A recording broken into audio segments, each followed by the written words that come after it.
Hello, welcome back. Amber here. This is Atlas Elsewhere, and this is my series where I will be very slowly walking you through and talking you through The Hedge Knight by George R. R. Martin. This is a new channel for me, so if you're enjoying this series, go ahead, give it a like, subscribe if you want to help a girl out. I will be taking it slow and I'm going to be looking at the text itself and not making any big connections to the wider A Song of Ice and Fire universe. So there will be no spoilers here, and I'm not going to be jumping ahead. So you're perfectly safe to go at this pace with me and not be spoiled about anything. And last week we left off with Dunk and Egg laying under this makeshift campsite that they've erected under an elm tree. And as Dunk is laying there thinking about how lucky he is that he's got the stars over his head instead of a silk canvas, he sees a shooting star and he's thinking, this is an omen of good luck and maybe something good will happen to me. In typical George R. R. Martin fashion, we always have to question whether or not something is a good omen or a bad omen. And anytime a character states that this is a good thing, I feel like it's kind of it's kind of always the case that things don't end up as the character is assuming it will be, specifically when they're saying it out loud. So with that, let's open this up and start with our segment from where we left off. Now, as they wake up the next morning, Dunk is pleasantly surprised that Egg has managed to stick around and he didn't run off in the middle of the night. So he's thinking, all right, we're off to a good start. So as Egg wakes up, he tells him to help him saddle Sweetfoot. And they're taking a little extra care and precaution, making sure that Sweetfoot is getting a little attention this morning. And they're brushing him out or brushing her out. And Dunk throws Ser Arlan of Pennytree's best saddle over her back and cinches it tight. And he's telling Egg, I expect I'll be gone most of the day. You stay here and put camp in order. Make sure no other thieves come nosing about. And as this is happening, Dunk's kind of looking deeply at Egg and he's noticing he has blue eyes, very dark blue, almost purple, and his bald head made them seem huge somehow. So we've got we've got some answers here about who this Egg character might be. He's got purple eyes. This could be a clue. And I think another thing to point out here is with Dunk telling Egg, I'll be gone most of the day. When we're looking at this small bit of text that I'm going to be covering in this episode, we're really starting from the moment Dunk wakes up until midday. So there's just a few hours in this segment that takes place, but within the story, Dunk is going so many different places and meeting so many different people. So it's kind of fun to kind of jump into this and peel back the layers and look at all of the characters here. So as Dunk's riding off, he's thinking to himself everything Dunk owned in the world was back at that camp. And he's thinking, I'm a great fool to trust the boy so far, but it is no more than the old man did for me. The mother must have sent him to me so that I could pay my debt. And Dunk's putting a lot of trust in Egg. All of his worldly possessions are back at that camp.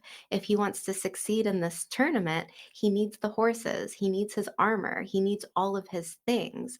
And so this speaks a lot to Dunk in terms of just how trusting he is. But the line here that he says, the mother must have sent him to me so that I could pay a debt, also talks a lot about his values in terms of not just being a good person and expecting and hoping for the best and seeing the best in someone, but also the fact that he mentions the mother, which is one of the figures in the tenet of religion within Westeros. So not only is he a trusting man and he's a kind man, and he's wanting to pay this karmic debt to the world, the powers that be, for Ser Arlan picking him up and taking him out of the streets and giving him a life and a purpose. But he's wanting to do that for Egg. And he sees this as just the right path for him. It's just the right thing to do. And we have to question, is this an honorable system or is it a bit foolhardy? And I think that usually speaks to just the interesting type of character that Dunk is because in A Song of Ice and Fire, a lot of the times we have a lot of like moral gray areas, right?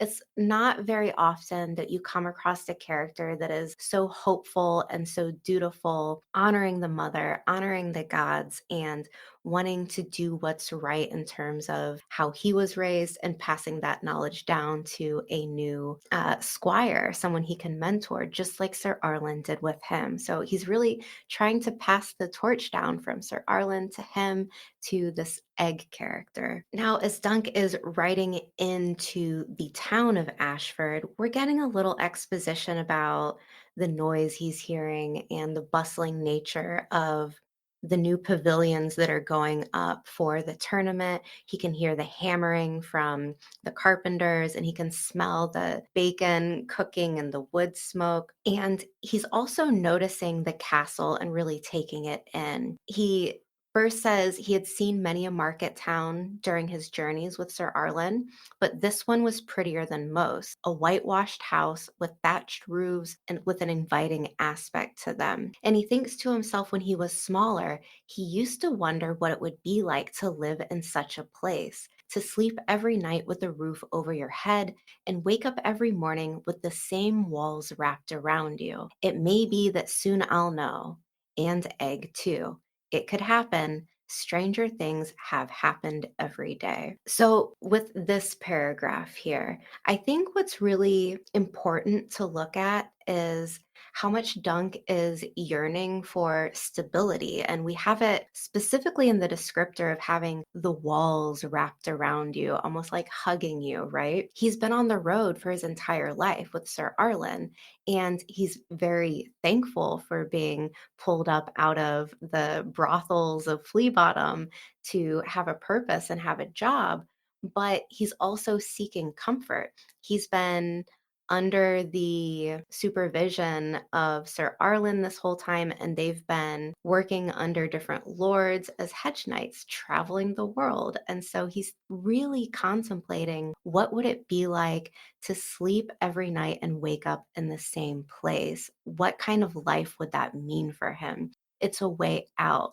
It's a way out of all of this hard and frankly dangerous living that he and Ser Arlan had been doing. And that's how Ser Arlan died. He caught a cold just writing. So we're speaking to his humble origins here, but he's also including egg in this future plan of maybe if I have a roof over my head, maybe egg will have it too. So he's putting so much trust into egg to just be thinking here that he'll include egg in these future plans.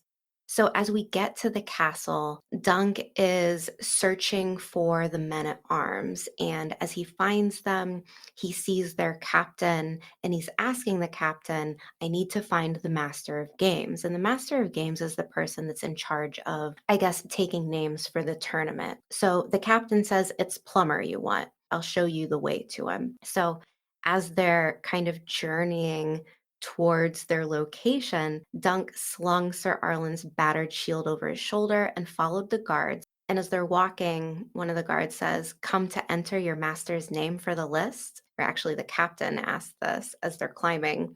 And Dunk says, no, it's my own name I'll be putting in. And the captain says, is it now? And Dunk's thinking, is this guy smirking at me? He's not certain, but we have to look at Ser Arlan's shield once again because it keeps coming up, right? In previous episodes, I talked about how important a sigil is to a knight.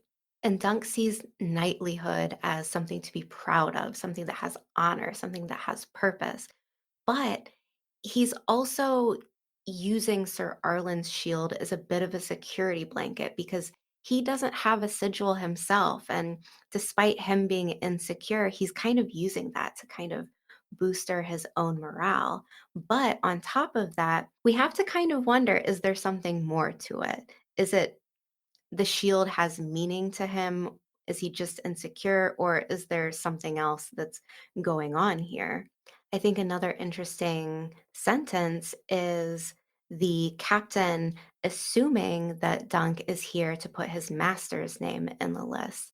So, despite Dunk being a very big capable young man, this captain is seeing him essentially as a squire. Like, he's not here for himself. He's young, he's inexperienced. And so there's a lot going on just in this little bit. And I think there's a lot of layers here in terms of Dunk's insecurities, how other people perceive him, and what he needs to do to kind of like get over that speed bump. So as they reach the location that they are getting to, Dunk pulls the door shut and he asked this man, "Are you Plummer the steward? I came for the tourney to enter the list." And Plummer pursed his lips and says, "My lord's tourney is a contest for knights.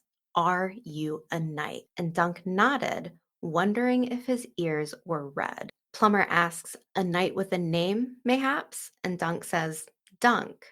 And then he's thinking, "Why did I say that?" And corrects himself and says, "Sir Duncan the Tall." So there's so much here.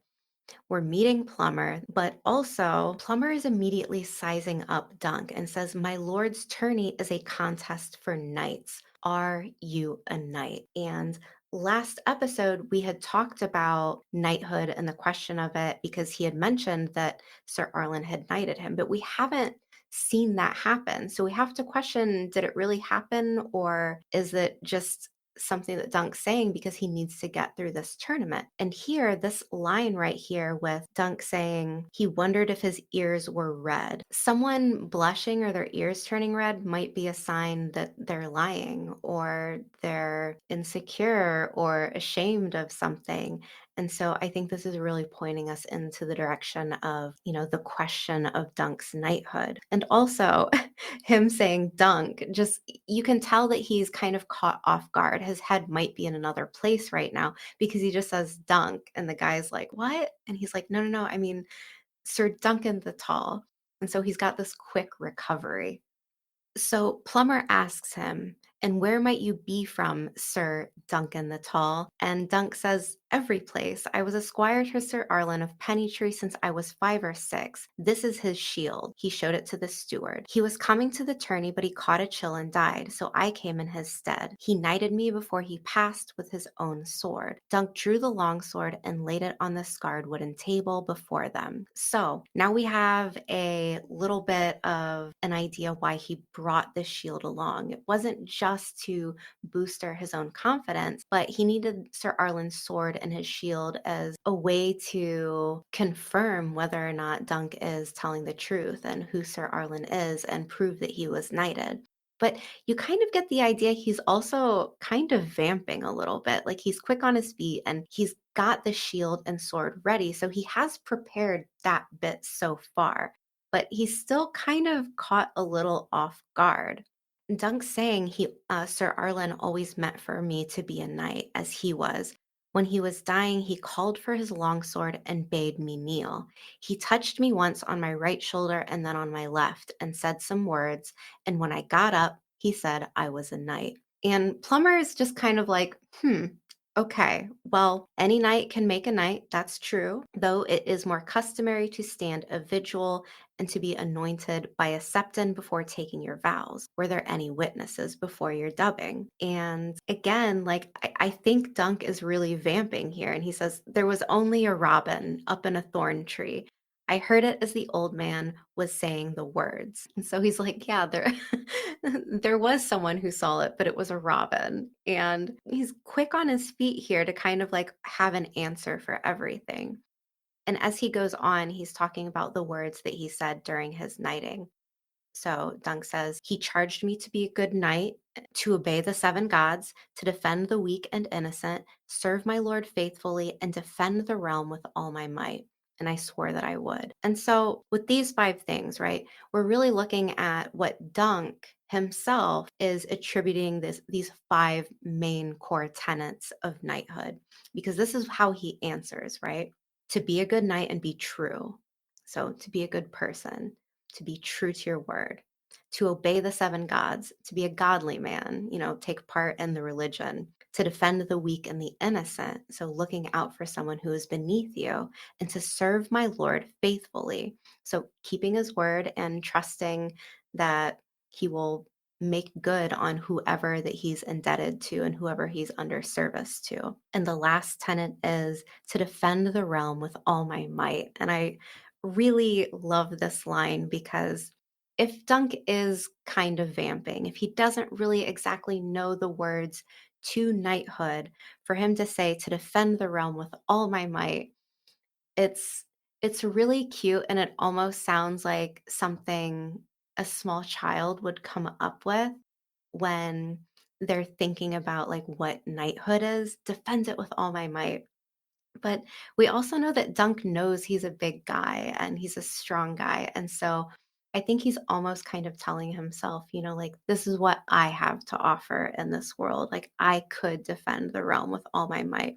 And I swore that I would. And Plumber is saying, no doubt. But Dunk realizes that Plumber did not call him sir. So Dunk realizes that Plumber doesn't fully trust his story yet. And Plummer says, I shall need to consult with Lord Ashford. Will you or your late master be known to any of the good knights here assembled? So now we need proof, right? This is this big question of knighthood. And how can we prove that you are who you say you are, Sir Duncan the Tall? But once again, Dunk thought for a minute and he says, there was a pavilion flying the banner of House Dondarrion, the black with the purple lightning. That would be Sir Manfred of that house. Sir Arlan served under his father in Dorne. 3 years past, Sir Manfred might remember me. And so, with all of this going on, it's either two options, right? Dunk really was knighted, or he's vamping and telling a little bit of a story. But despite this, he's very quick on his toes to remember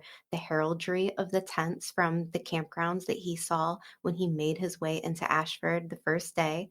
And he recognized the sigil of House Dondarrion. And so now he's got a chance, right? He just needs the word of Sir Manfred, and all of this will be over with, and he can enter in the list for the tourney. He's a quick thinker. Despite being insecure, he's, quick on his feet, and he's pretty intelligent despite not always being sure how intelligent he is. So Plumber tells him, I would advise you speak to him. If he will vouch for you, bring him here with you on the morrow at this same time. So we've got plans. We've got a lot of stuff to do and a lot of things to cover. Before Dunk leaves, Plummer says, you are aware that those vanquished in tourney forfeit their arms, armor, and horse to the victors and must need ransom to get them back. And Dunk says, I know. Plummer asks, and do you have the coin to pay such ransom? And Dunk says, well, now his ears were red. And he says, I won't have need of coin. And he's thinking as he's saying this, this is internal thought. All I need is one victory. If I win my first tilt, I'll have the loser's armor and horse or his gold, and I can stand a loss myself. So we're getting a big look at just how much is riding on this. It's everything. Not only is it everything that he owns, but it's everything that he owns that is essentially back at camp being guarded by one small child. And we've got a lot of heavy consequences here for what could happen to Dunk if he loses in the tournament, his first joust. So as Dunk leaves, he's slowly walking down some steps and he spots one of the stable boys and says, I must speak with Lord Ashford's master of horse. So now we're on to the next meeting, I guess, in Dunk's journey this morning. So as he's waiting, he's there in the stable and there's an unruly gray stallion that snapped at him as he passed. But Dunk is reflecting on Sweetfoot, his horse, who only whickers and kind of softly nuzzles his hand when this gray stallion snaps at him. And Dunk's calming her down and he's saying, you're a good girl, aren't you? The old man always said that a knight should never love a horse, since more than a few were likely to die under him, but he never heeded his own counsel. Dunk had often seen him spend his last coppers on an apple for Old Chestnut or some oats for Sweetfoot and Thunder. The palfrey had been Sir Arlan's riding horse, and she had bore him tirelessly over thousands of miles, all up and down the Seven Kingdoms. Dunk felt as though he would be betraying an old friend, but what choice did he have? Chestnut was too old to be worth much of anything, and Thunder must carry him in the list. So last week, we learned from the smith Steely Pate that if Dunk wants to come back and get his new armor, that he needs to bring back money. And so right now what we're seeing is Dunk taking Sir Arlan's horse Sweetfoot and selling her so that he can afford to pay Steely Pate. So, this big paragraph here, we're getting a lot of exposition between the relationship between Dunk and his fondness for the horses, and how he and Sir Arlan didn't really take their own advice about not getting too attached to the horses. And I think it's worth mentioning here because a lot of the times I think people just assume that inserting a short little segment about the relationship between a character and an animal is just to kind of tug on the heartstrings, right? To kind of have that like all emotional, emotive moment for the reader. But I think it also does a couple other things because it's an unambiguous moral cue, right? To look at power from someone in miniature. If someone is a good person, they're going to treat someone or something with less power well. And it's such a tenet of psychology as well, where if someone is mistreating animals, you start to kind of lean into that, like you're questioning if it's like psychopathy, right? If someone's beating a defenseless animal, they're not right. They're not someone who can be trusted. And I think this is not just to have that cute, oh, that's so nice moment, but also it's sad. It's to speak to Dunk's character. It's to show that he is a good person. He has a fondness for a living being that he's in power over. Now, as Dunk is standing there waiting, a little bit of time passes, and as he's waiting, he hears a blare of trumpets from the walls and voices in the yard. And he gets curious. So he kind of stumbles out a little bit to look, and he sees a large party of knights in mounted armor or mounted archers pour through the gates, 100 men at least, riding some of the most splendid horses that Dunk had ever seen. Some great lord has come, he's thinking. And he grabs one of the stable boys who's running past and he's saying, "Who are they?" And then this young stable boy looks at him like, "Can't you see the banners?" And then he pulls his arm free and runs off. And so Dunk's like really trying to get a good look at the banners. And he turns his head as a gust of wind lifted the black silk pennon atop. The fierce three-headed dragon of House Targaryen seemed to spread its wings, breathing scarlet fire. Okay, so the Targaryens have arrived. Now Dunk also notices the Kingsguard knights with their royal banners, and he's thinking, small wonder Lord Ashford and his sons came hurrying out the doors of the keep, and the fair maid too, a short girl with yellow hair and a pink round face. And he thinks, she doesn't seem so fair to me. The puppet girl was much prettier. And there's not a lot to touch on here. I do think it's interesting that Dunk almost seemed to be more interested in the Kingsguard rather than the Targaryens who came through, but he's a knight and he sees these Kingsguard as like the true embodiment of knighthood, right? Like they're the knights and they're sworn to defend the Targaryen house or the king and, the royal lineage. But we've got a lot. We've got the Kingsguard, we've got Dunk looking at Lord Ashford and his entourage of children. The young maid is the girl who this tournament is for her name day.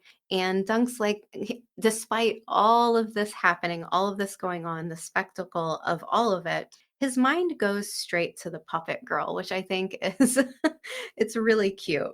So as he's thinking this, a rider dismounts from the stables and says, "Boy, let go of that nag and see to my horse." And Dunk's like, "Wait a minute, I'm not a stable boy, my lord." And the man says, "Not clever enough?" And Dunk says, "The speaker wore a black cloak bordered in scarlet silk. He was slim and straight as a dirk with curls of silver gold hair, and his eyes were a deep violet color." So this man is one of the Targaryens. And he says, "If you cannot manage a horse, fetch me some wine and a pretty wench." Dunk says, my lord, pardons, I'm no serving man either. I have the honor to be a knight." And this princeling says, "Knighthood has fallen on sad days." And as things kind of rush by him, Dunk is relieved to kind of like slink back in towards the stables. And he's saying he felt ill at ease, enough around the lords in their pavilions, so he has no business to speak to princes. Now, this next section is another one of these short little history lessons that are kind of, snuck into the text. And I always love these. I think they're done very organically and it makes it easier to take in the information instead of it just being some long diatribe and feeling like a history lesson. So, Dung is thinking that this man is a prince, no doubt. And then he's saying the Targaryens were the lost blood of Valyria across the sea, and their silver gold hair and violet eyes set them apart from common men. Dunk knew Prince Baelor was older, but the youth might have been one of his sons, Valar, who was often called young prince to set him apart from his father, or Mataris, or even younger prince. There was another prince Ling as well, cousins to Valar and Mataris, and he's thinking King Daeron the Good had four grown sons, three of those sons with their own. The line of the Dragon Kings had almost died out during his father's day, but it was commonly said that Daeron the Second, Daeron the Good, and his sons had left it secure for all time. So we get a little exposition about the lineage, and we've got the good King Daeron. Not only is Dunk calling him that, but that just seems to be generally like how he's perceived and what people think of him. He's a good guy. We learn that Baelor, the older, is probably essentially the heir, but there's a scattering of all of these other royals, right? And so he's trying to figure out, okay, who could this young princeling be? Then we skip forward a little bit, and Dunk is essentially getting ready to sell Sweetfoot. But Lord Ashford's master of horse says, my Lord of Ashford has no need of such. And Dunk's trying to say, like, no, no, she's a good horse, but they don't need Sweetfoot. He tells Dunk to take Sweetfoot into town and perhaps somebody else will give you a silver or three. And Dunk thanks him. And then he asks, my Lord, has the king come? And the master of horses laughs at him and says, no, thank the gods. This infestation of princes is trial enough. Where am I going to find the stalls for all these animals and fodders? And he wanders off. But by this time, Dunk leaves the stables and he's seeing Lord Ashford had escorted his princely guests into the hall. But as they enter, he sees two Kingsguard knights in their white armor and snowy cloaks still lingered in the yard, talking with the captain of the guard. And Dunk stops them and says, my lords, I am Sir Duncan the Tall. And they respond, well met, Sir Duncan, answered the bigger of the white knights. I am Sir Roland Craycall, and this is my sworn brother, Sir Donald of Duskendale. I think it's really amicable and it's really cute how Dunk approaches the King's Guards. He has such an internal fear about talking to the princelings, right? Or seeing the princelings or be in front of a royal, right? But his demeanor totally switches when he's in front of the King's Guard. You get the idea that he thinks like now he's among his people, like true knights, right? And it's really cute how different his manner shifts from speaking to someone that could be a prince to someone that he sees himself as an equal to, or at least a future equal to. So we meet Sir Roland of Craycall and we meet Sir Donald of Duskendale. And so Dunk is thinking to himself, the seven champions of the Kingsguard were the most puissant warriors in all the seven kingdoms, saving only perhaps the crown prince, Baelor Breakspear himself. Okay, so confirmed Baelor Breakspear is the crown prince under good King Daeron. He asks the Kingsguard, have you come to enter the list? And before we move into that, another thing that I want to touch on here is this is the second time in the text that Dunk has used the word puissant. The first time that he uses this word is when he tells Egg that his name is Sir Duncan the Tall, and he's thinking it does sound puissant, it does sound influential. And now, as he's describing the Kingsguard, he's using the same word, puissant. And so I think that's a really good way to kind of pinpoint, like he's making that connection between himself and the Kingsguard, and him using the same word should be like a flashing arrow to how he's like making that connection. So he asks if they're going to enter the list, and they say it would not be fitting for us to ride against those we are sworn to protect. Prince Baelor has the honor to be one of Lady Ashford's champions, and two of his cousins mean to challenge. The rest of us have come only to watch. And this makes Dunk feel a little bit relieved. So he thanks the White Knights for their kindness, and he rides back out through the castle gates. And he's thinking, three princelings. Valar was the eldest son of Prince Baelor, second in line to the Iron Throne. But Dunk did not know how much of his father's fabled prowess with lance and swords he might have inherited. About the other Targaryen princes, he knew even less. What will I do if I have to ride against a prince? Will I even be allowed to challenge someone so highborn? He didn't know the answer. The old man had often said he was thick as a castle wall, and just now he felt it. And so this raises a really good question. What is the social norm in a tournament if he has to go up against a prince? Does he just, casually like allow himself to be unhorsed, or does he actually try? And, we don't know as the reader. If we're looking at this just from Dunk's perspective, we have no idea what the outcome could be here. But the fact that he's thinking about it means that it's probably going to happen.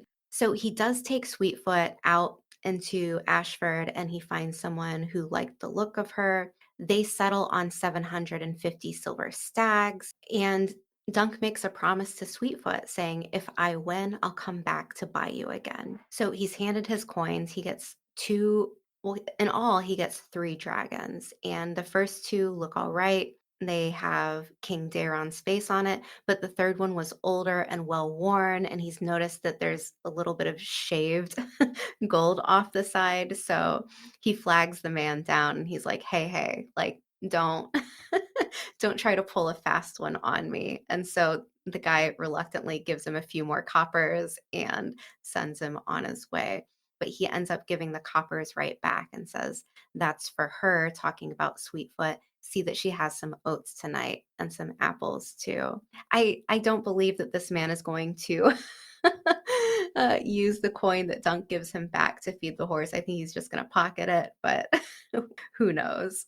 So as Dunk is leaving the area, he's, got a heavy pouch full of coins that's making him feel a little bit funny and giddy and anxious all together. He's noticing that, Ser Arlan of Pennytree had never trusted him with more than just a few coins at a time. And he's thinking, I could live a whole year on this much money. But then he's bringing himself back down to earth and saying, what will I do when it's gone? Sell thunder? So, no, that's not an option. He needs to be very responsible here. He's saying, he's saying, this chance will never come again, and I have to risk it all. So, again, like this is a question of self confidence or maybe just being a little bit foolhardy in his youth, but he's weighed his options and he's made his choice.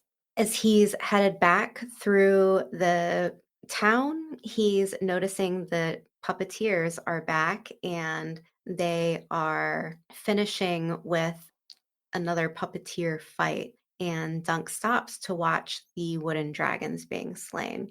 When the puppet knight had cut its head off and the red sawdust spilled onto the grass, he laughed aloud and threw the girl two coppers. One for last night, he called. She caught the coins in the air and threw him back a smile as sweet as he had ever seen. And he's thinking to himself, is it me she smiles at or the coins? And he's thinking to himself, he had never been with the girl and they made him nervous. Once 3 years in the past, when the old man's purse was full after half a year in service of blind Lord Florent, he told Dunk that time had come to take him to a brothel and make him a man.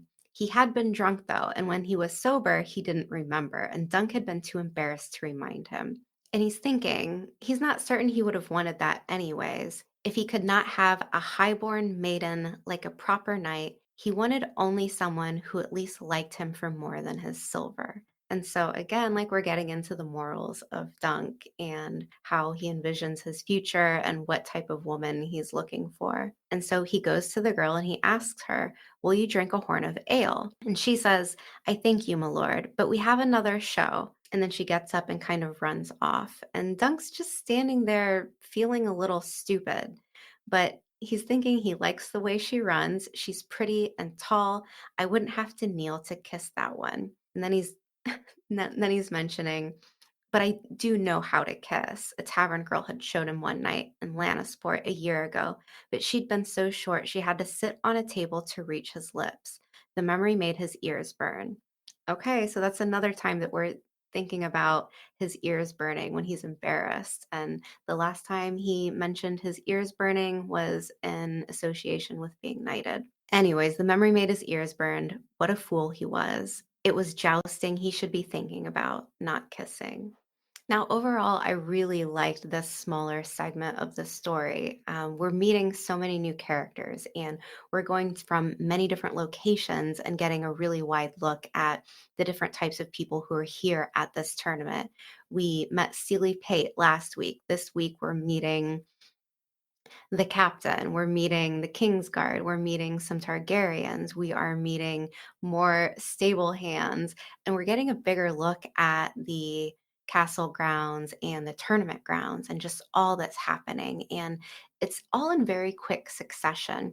We don't deal with Egg too much in this segment. It's more about Dunk's story as he's moving forward and preparing to enlist in the tournament. But we've also got a bunch of really big questions here, specifically the question about knighthood and whether or not Dunk's telling the truth or not. And I think the fun thing to kind of end this segment on is after all of it, right? After selling Sweetfoot, after making plans to go find someone to vouch for his knighthood, after meeting Targaryens, meeting a prince, we end this segment on the puppeteer girl who he's just instantly smitten with. And he's trying to bring himself back to reality and say, no, no, I have to focus on this tournament. But again, it's just speaking to the youth of Dunk, where he's a young man and he can't help he can't help but follow his attention span towards this young woman. And